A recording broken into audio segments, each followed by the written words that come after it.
Itab ng ilaw, malamig ang simoy, basong umiikot, problema'y napapawi. Walang kaingayan pero solid ang saya.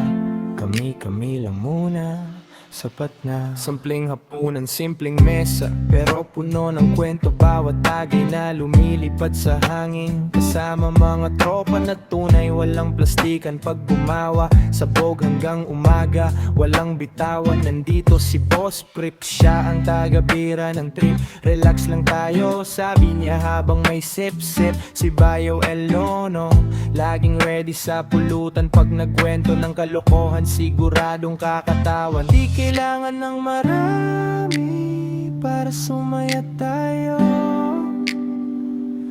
basta magkakasama, sapat na to. Inuman, kami-kami lang, kantahan, kwentuhan, sabayan mo ng munting tagay. Kasama si Momoy, si Boss Edward, nandyan din, chill lang ngayong Pasko.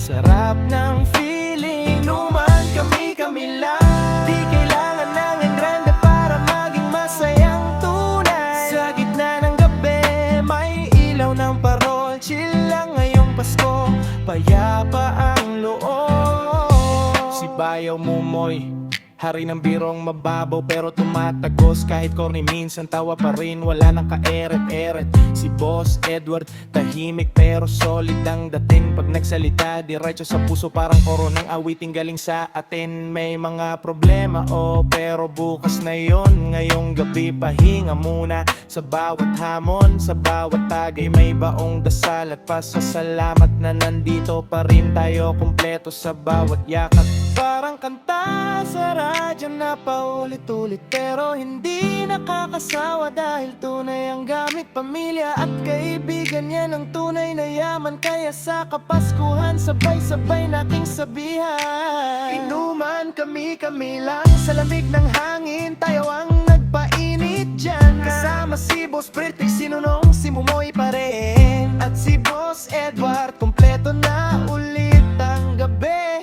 Chill lang ngayong Pasko, walang